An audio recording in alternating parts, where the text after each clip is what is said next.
नमस्कार। बड़ी बहस के छत्तीसगढ़ एडिशन में आप सभी का स्वागत है और मैं हूं आपके साथ आयुष चित्रांश। छत्तीसगढ़ में मिशन 2023 यानी कि विधानसभा चुनाव के लिए बीजेपी और कांग्रेस अब दोनों ही दलों ने एड़ी चोटी का जोर लगाना शुरू कर दिया है। इसमें कांग्रेस संगठन स्तर पे कसावट लाने के लिए संभागीय स्तर यानी कि बूथ प्रबंधन पर कमेटियां बना रही है। कांग्रेस प्रदेश अध्यक्ष मोहन मरकाम ने प्रदेश कांग्रेस के संभागीय बूथ स्तरीय प्रबंधन समिति का गठन कर दिया है। इसमें सभी संभागों के लिए बनी इस समिति में 40 नेताओं के नाम शामिल हैं। कांग्रेस इन नेताओं को अलग अलग विधानसभा क्षेत्रों में प्रभार सौंप रही है। इसमें ब्लॉक और जिला कांग्रेस अध्यक्षों और स्थानीय नेताओं से समन्वय करके बूथ स्तरीय कमेटियों का पुनर्गठन किया जाएगा। इसमें समितियों के पुनर्गठन के बाद उनका परीक्षण भी होगा। पार्टी प्रदेश के सभी बूथ पर एक सशक्त टीम बनाने की दिशा में काम कर रही है ताकि आने वाले चुनाव में बूथ कार्यकर्ता एक बार फिर से कांग्रेस को जीत का सेहरा पहना सकें। लेकिन इसके बाद बीजेपी ने इसे अपनी नकल करार दिया है। तो आज इसी मुद्दे पर बात हम करेंगे और कुछ मेहमान भी हमारे साथ जुड़ेंगे। लेकिन बीजेपी और कांग्रेस के नेताओं को इसको लेकर के क्या कुछ कहना है, पहले ये सुनिए। नकल हमारी करते रहते हैं। पहले हमारे यहाँ से करुणा शुक्ला जी गई थी तो उन्हीं को पूरे प्रशिक्षण उसके आधार पर जो बीजेपी में सिस्टम चलता है उस पर चल रहे हैं, परंतु जो नकल है वो कभी असल नहीं हो सकता। कांग्रेस ने 2018 के चुनाव में जो सफलता प्राप्त की, हमारे छत्तीसगढ़ के प्रभारी पीएल पुनिया, प्रदेश कांग्रेस के तत्कालीन अध्यक्ष और वर्तमान मुख्यमंत्री भूपेश बघेल सहित पार्टी के वरिष्ठ नेताओं ने एक एक बूथ तक मेहनत की। बूथ स्तरीय कार्यकर्ताओं का प्रशिक्षण का वृहद कार्यक्रम पूरे प्रदेश में चलाया गया और कांग्रेस को जबरदस्त सफलता मिली। कांग्रेस अपने बूथ स्तर के संगठन को रीऑर्गेनाइज कर रही है। इसमें भाजपा की नकल कहां से आ गई?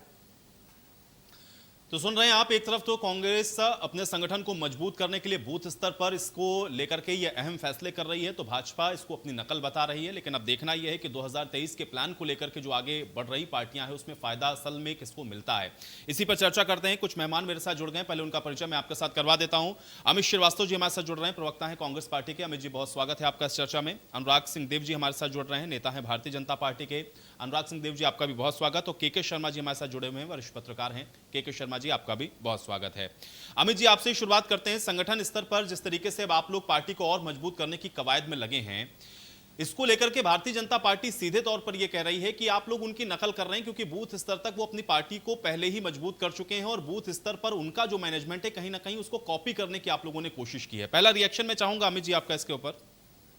देखिए, भाजपा के नेता मैं बार बार कहता हूं कि वो समझ नहीं पाए कि सत्ता से वो विमुख हो चुके हैं और आरोप वो उस पार्टी पे लगा रहे हैं जो देश की सबसे पुरानी पार्टी है। 135 साल जिसका इतिहास है, गौरवपूर्ण इतिहास है। और हमारे अलग जगाने के लिए हमारे पास हमारा स्वदेशी है, महात्मा गांधी का सत्य है, जवाहरलाल नेहरू की जलती हुई चिता की वो ज्वाले हैं, और इंदिरा जी का साहस और राजीव जी का त्याग और बिखरा हुआ खून हमारे पास है। और एक चीज मैं और कह दूं कि जिस प्रकार से भाजपा के नेता कह रहे हैं वो भूल जाते हैं कि हम गांधीवादी विचारधारा को मानने वाले लोग हैं।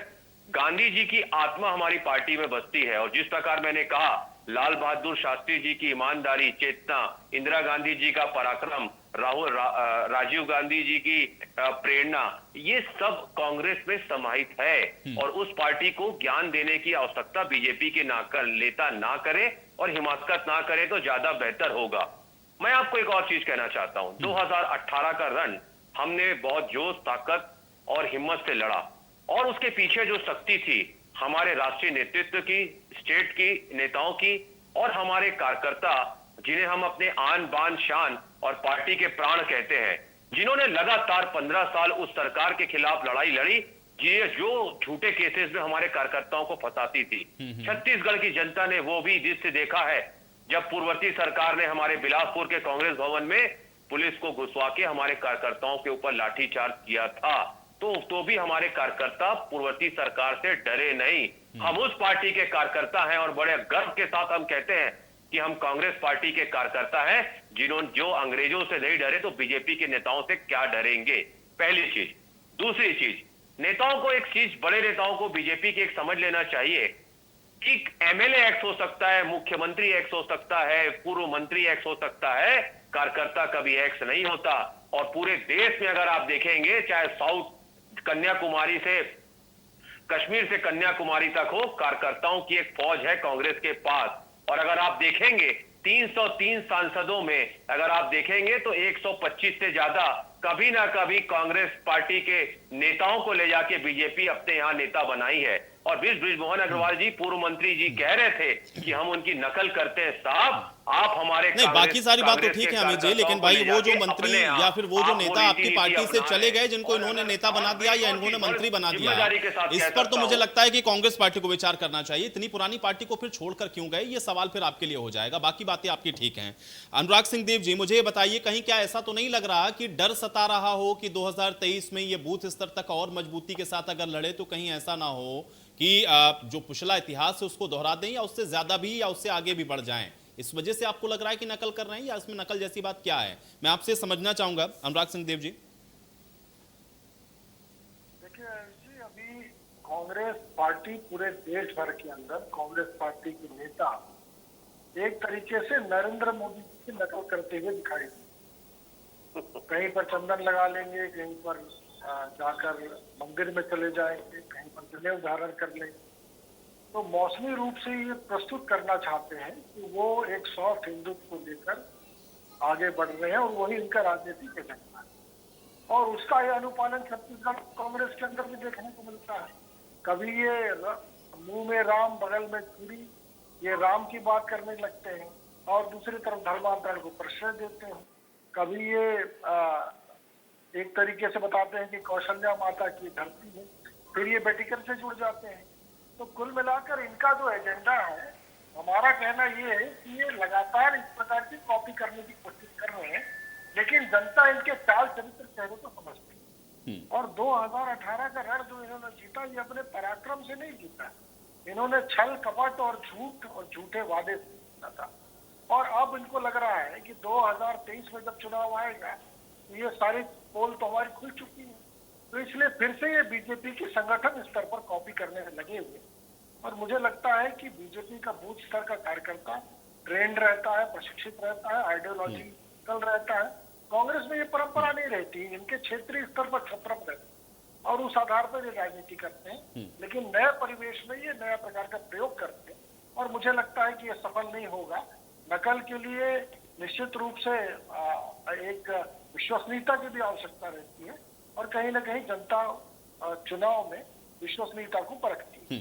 चलिए, के शर्मा जी, एक वरिष्ठ पत्रकार होने के नाते एक आकलन मैं आपका इस पर जरूर चाहूंगा। हालांकि ये तो आरोप प्रत्यारोप चलते रहेंगे, वो उनकी कॉपी कर रहे हैं, ये कह रहे हैं कि हम उनकी कॉपी नहीं कर रहे हैं, हमारी अपनी इंडिविजुअलिटी है। लेकिन कहीं ना कहीं अंदर खाने आपको लग रहा है, क्योंकि सिर्फ ये कहना कि मिशन 2023 में लगी है या अगर बूथ लेवल तक भी कांग्रेस पार्टी अपने संगठन को मजबूत करने की कोशिश कर रही है, तो क्या आपको लग रहा है कि एक बड़ी चुनौती के तौर पर इसको भारतीय जनता पार्टी देख रही है? शायद इसलिए उस ओर से हम लोग सुन पा रहे हैं कि ये बात कही जा रही है कि ये हमारी कॉपी कर रहे हैं। इसको कैसे देखते हैं आप छत्तीसगढ़ की राजनीति के साथ जोड़कर? ये रही है कि कांग्रेस का गढ़ रहा है, वहां पे भाजपा संगठन को बढ़ाते बढ़ाते बूथ स्तर पर मैनेजमेंट और अन्य गतिविधियों के जरिए एक बूथ जैसे 10 यूथ की बात आई थी, अनुराग सिंह जी भाजियों में रहे अध्यक्ष रहे, उस समय भी ये बात आई थी एक बूथ में 10 युवक तैयार करना है। और यही एक बूथ स्तर पर मैनेजमेंट की शुरुआत हुई कि यहाँ से बूथ में जब एक टीम तैयार हो जाएगी तो बूथ में कौन बैठेगा ये भाजपा में पहले से तय रहती। जबकि कांग्रेस की स्थिति यह थी कि जो प्रत्याशी है और जो जिले का अध्यक्ष है, संगठन प्रमुख है या चुनाव प्रभारी जो विधानसभा में लोकसभा में बनाया जाता था, वो तय कर लेते थे कि कौन बूथ में कौन बैठेगा। लेकिन धीरे धीरे इसमें कमियां नजर आने नहीं लगी। कई जगह पे प्रशिक्षण की आवश्यकता, जैसे किसी की डेथ हो गई उस बूथ क्षेत्र में, तो वो भाजपा को कार्यकर्ताओं को पहले पता चल जाता था कि यहाँ पे ये, तो इससे फर्जी वोटिंग रोकने में उनको मदद मिलती थी। ये बहुत सारे कारण है जिसके कारण बूथ को मजबूत करने की बात है। पिछले चुनाव में जहां तक बात है कि कांग्रेस ने एक बनाया कि 25 बूथ का एक सेक्टर बनाया और ये सेक्टर के बना के एक जोन, 4 सेक्टर का एक जोन बनाया।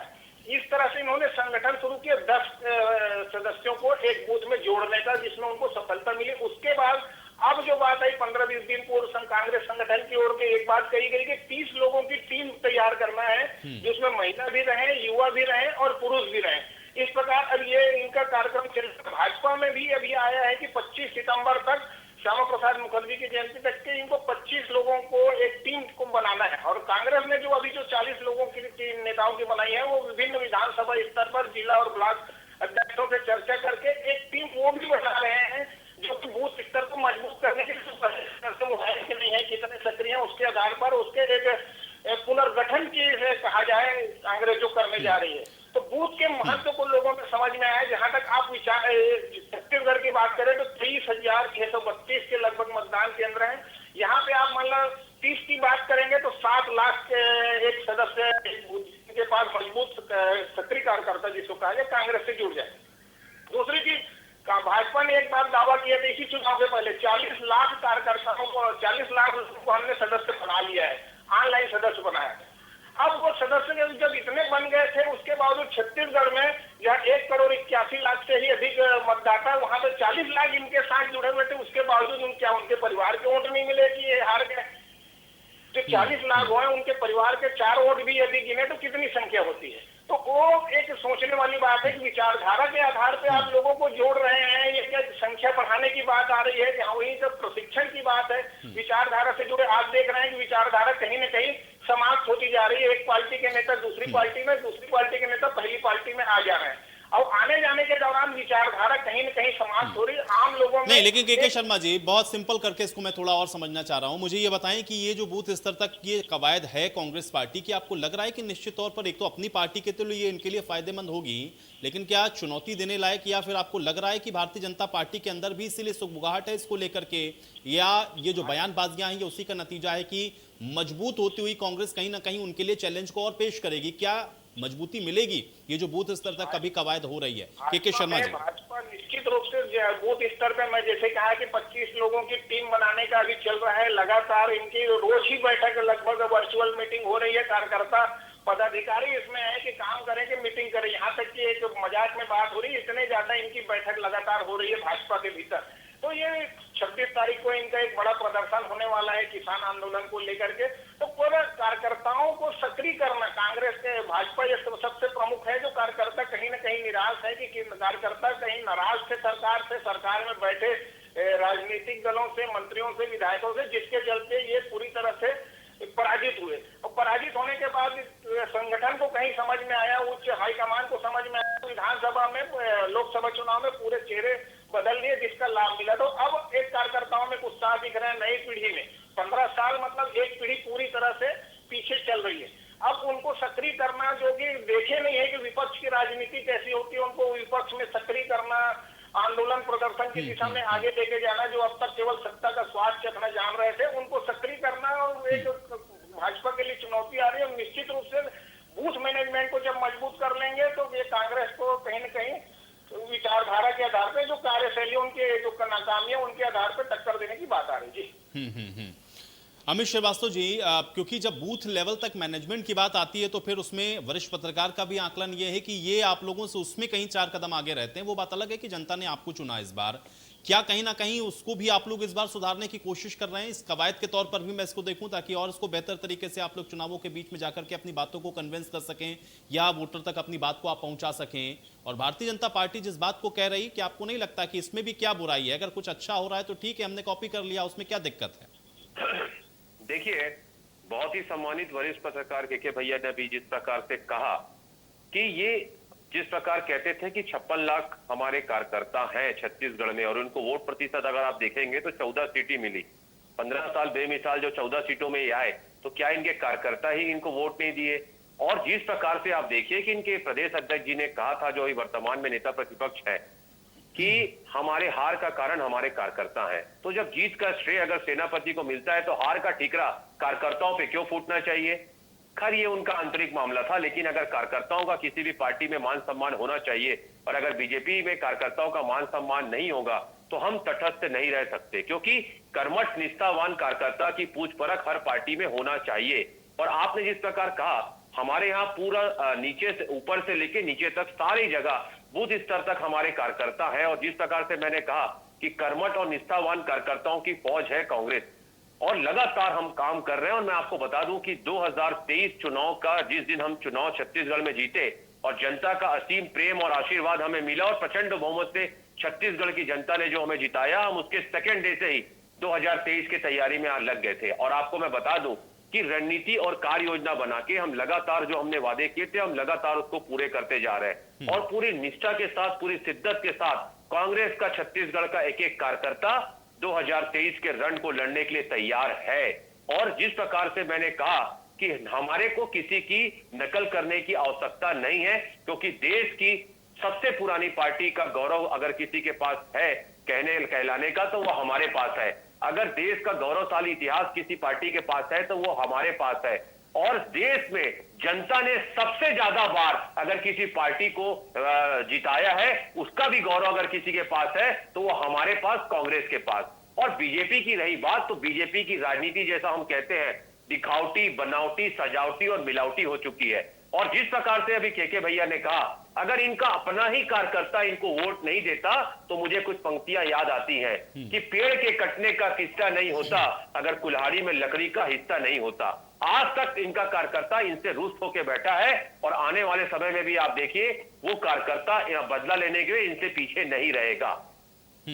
अनुराग जी, मैं यही चीज आपसे और समझना चाह रहा हूं, क्योंकि के जी ने भी इसी बात को बार बार दोहराया कि अगर आपका कार्यकर्ता है आपके साथ और अगर आप ये भी दावा करते हैं कि सबसे ज्यादा जो पार्टी के अंदर कार्यकर्ता है उनकी फौज आपके पास में है, तो ये जो हार है उसका आकलन आपने कैसे किया? और कांग्रेस जब अपने बूथ को मजबूत कर रही है तो क्या कहीं यही डर है आप लोगों के मन में कि एक तो पहले ही जीत चुके हैं, दूसरा ये है कि उनका कार्यकर्ता निष्ठावान है, कर्मठ है और आपका कार्यकर्ता शायद उस श्रेणी में नहीं आता, इसलिए भी आपको लग रहा है कि कांग्रेस पार्टी कहीं ऐसा ना हो संगठन को मजबूत करके एक बार फिर से चुनावों में आपको पटकनी दे दे?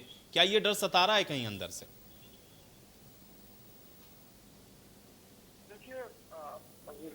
एक तो बीजेपी और कांग्रेस की राजनीति में और संगठन में मौलिक अंतर है। जैसा मैंने पहले कहा कि हम कैडर बेस्ड पार्टी, और जो भी हमारे यहाँ निर्णय होता है सामूहिक निर्णय पद्धति से होता है, कैडर से होता है, और उसी आधार पर हमारी जीत भी उन कार्यकर्ताओं के दम पे होती है। और यदि कार्यकर्ता नाराज हो गया और कार्यकर्ता को लगता है कि नहीं ये अब ये जो लीडरशिप है ये कहीं ना कहीं, तो उसका नुकसान भी हमको होता है, स्वाभाविक है, हम ये मानते हैं और इसको हम स्वीकार भी करते हैं, इसमें कोई संकोच नहीं होता। लेकिन कांग्रेस के अंदर देखिए निश्चित रूप से जिस तरीके की गुटबाजी पनप रही है और जिस तरीके से मुख्यमंत्री पद को लेकर अभी लड़ाई शुरू हो गई, जिस तरीके से इनके अंदर विधायकों को लेकर हॉर्स ट्रेडिंग शुरू हुई, निगम मंडल बोर्ड को लेकर जो सूची थी वो 3 साल में कंप्लीट नहीं हो पा रही है, 2-2, 4-4 निकल रहे हैं और उसमें अनेकों नेता ऐसे आ रहे हैं जो पैराशूट से उतर गए। कोई रायबरेली से आ गया, कोई पुनिया जी ने किसी को भेज दिया और दिल्ली सूची जा रही है, वहां से अनुमोदन हो रही है। तो प्रश्न ये है कि जब ये हाई कमांड कंट्रोल्ड पार्टी है और इनकी छत्तीसगढ़ की राजनीति भी दिल्ली जनपद में तय हो रही है 10 जनपद में, तो ये फिर काडर बेस की राजनीति कैसे करेंगे? और प्रश्न वही उठ रहा है कि बूथ में जब आप संगठन खड़ा करते हैं तो आपके लिए वो काडर चाहिए, वो विचारधारा चाहिए और उस तरीके का वातावरण चाहिए, तो कांग्रेस के अंदर स्वाभाविक रूप से दिखाई नहीं पड़ता है। तो प्रश्न आज ये है, उसको लेकर विषय उठाए जा रहे हैं और यही नहीं। लेकिन अनुराग जी, बड़ा प्रश्न तो ये है ना कि जो कार्यकर्ता, चूंकि आपने भी कहा कि कार्यकर्ता हो सकता है कि कुछ रूठा हुआ भी हो, उसको आप मनाएंगे भी, तो यही तो बड़ी चुनौती है ना। एक तरफ तो आपके सामने चैलेंज ये है कि आप ये कहते हैं कि आपके पास सबसे ज्यादा कार्यकर्ता है, वोट परसेंटेज के हिसाब से यहाँ पर के जी ने भी आकलन किया कि अगर ऐसा ही था तो फिर हम ये भी मान लेते हैं कि उन्हीं कार्यकर्ताओं ने आपको वोट भी नहीं किया, शायद ऐसा हुआ होगा तभी आपकी सीटें इतनी कम हुई। तो चुनौती ये ज्यादा बड़ी है कि ये अपने बूथ को मजबूत कर रहे हैं, ये बड़ी चुनौती है कि अपने कार्यकर्ताओं को आप मना लें या उनको अपने साथ ले आएं, ये बड़ी चुनौती है। आपको फोकस किस पर करना चाहिए और क्या फर्क पड़ता है, ये आपको कॉपी करें ना करें, इस तरीके की बयानबाजियों के फिर मायने क्या है? अगर आपको लगता है कि उस स्थिति में नहीं है तो क्यों कह रहे हैं कि ये कॉपी कर रहे हैं आपको? नहीं, भारतीय जनता पार्टी का काम तो सतत चलता रहता है, बीजेपी अपना काम करती है, लेकिन जब कोई उसकी नकल करना शुरू कर निश्चित रूप से उस पर प्रश्न उठाए जाते हैं और संगठन की नकल जब कांग्रेस के लोग कर रहे हैं तो उस पर क्वेश्चन उठाए जा रहे हैं। तो क्वेश्चन ये भी उठाए जा रहे हैं कि आपके अंदर जो राजनीतिक गुटबाजी या संतुलन देखने को मिल रहा है, उससे आप यदि इस प्रकार क्या कॉपी करेंगे तो इसमें आप सफल नहीं होंगे। ये बीजेपी ने मैसेज दिया है कांग्रेस को। के शर्मा जी, बराबर से चुनौतियां हैं क्या दोनों पार्टियों के सामने? क्योंकि पिछली बार के चुनाव में तो भले ही इनको जो सरकार बनाने का मौका मिला, लेकिन इस बार तो 5 साल का आपको अपना रिकॉर्ड भी लेकर के जाना पड़ेगा, आपको बताना भी पड़ेगा क्या करना है। और उस बार एंटी इनकम्बेंसी भी एक बहुत बड़ा फैक्टर था, उसने भी काम किया है, उसका भी फायदा कांग्रेस पार्टी को मिला था। क्या दोनों तरफ से आपको लगता है दोनों ही पार्टियों के लिए बड़ी चुनौतियां हैं 2023 के अंदर? देखिए, कांग्रेस अभी 2.5 साल बाद भी बात ये आती है कि 15 साल भाजपा ने क्या किया, और भाजपा में अभी जो बैठक हुई उसमें बात आई कि विकास के मुद्दे को लेके जाएंगे। भैया, विकास तो सत्ता में पार्टी है, वो विकास करे, विकास के मुद्दा की बात करे। इसका तात्पर्य ये है कि आप 15 साल में जो विकास किए उसी पर फिर चुनाव लड़ना चाहते हैं क्या? तो 15 साल बनाम 5 साल को लेकर के चुनाव होगा क्या? आगामी विधानसभा चुनाव जो होना है, ये एक विषय जनता के बीच में है। दूसरा चीज है कि आपने जो लगातार प्रशिक्षण और विचारधारा, आपकी विचारधारा से जुड़े लोग हैं, विचारधारों में भाजपा और कांग्रेस जो प्रमुख दल हैं, इनके विचारधारा में कितना अंतर है, ये भी देखने वाले। कहीं हिंदुत्व की बात है, कहीं सहिष्णुता की बात है, तो कहीं तो ये कार्यकर्ताओं को आवश्यकता सरकारी योजनाओं को या सरकार के विफलताओं को जनता तक पहुंचाने के लिए कार्यकर्ता एक रीढ़ की हड्डी की तरह पूरी तरह मजबूती के संगठन जितना मजबूत रहेगा, निश्चित रूप से जनता के बीच वो अपनी विचारधारा को पहुंचाने में सफल होंगे। तो आने वाले समय को लेकर हम ये बात कर सकते हैं कि दोनों ही पार्टी संगठन के महत्व को समझ चुके हैं, कार्यकर्ताओं के महत्व को समझ चुके हैं, और 2.5 साल बाद जिस तरह नियुक्तियां हो रही है, सत्ता में भागीदारी बढ़ रही है, उसमें 2018 के चुनाव में जिन्होंने भूपेश बघेल के प्रदेश अध्यक्ष थे तो अधिकांश कार्यकर्ता उनके संपर्क में रहे, और जो लोग सक्रिय भूमिका रहे उनको सत्ता में लाने का प्रयास कहीं न कहीं हो रहा है, उनके नजदीकी जो रहे हैं उनको मोबिलाइज किया जा रहा है। अब आने वाले समय में कांग्रेस और भाजपा संगठन के आधार पर यदि चुनाव लड़ेंगे तो ये स्पष्ट दिख रहा है कि कह सकता हूँ कि 5 साल और 15 साल का जो इनका कार्य, जो विकास कार्य है, जनता के प्रति इनकी जो जवाबदारी रही, उसमें कौन कितना सफल हुआ, कितना खरा उतरा, ये एक विषय तो रहेगा। चलिए के जी, आप किसी बात के साथ ये चर्चा में यही समाप्त करूंगा। आप सभी का बहुत शुक्रिया समय निकालने के लिए, चर्चा का हिस्सा बनने के लिए। हालांकि अब कार्यकर्ताओं को तभी पार्टियां जोड़ने की कोशिश तो कर रही हैं, लेकिन इन कार्यकर्ताओं को जोड़ते हुए किस तरीके से चुनावी फायदा ये पार्टियां उठा पाएंगे, इसके लिए आपको चुनावों का ही इंतजार करना होगा। आज बड़ी बहस में मेरे साथ फिलहाल इतना है।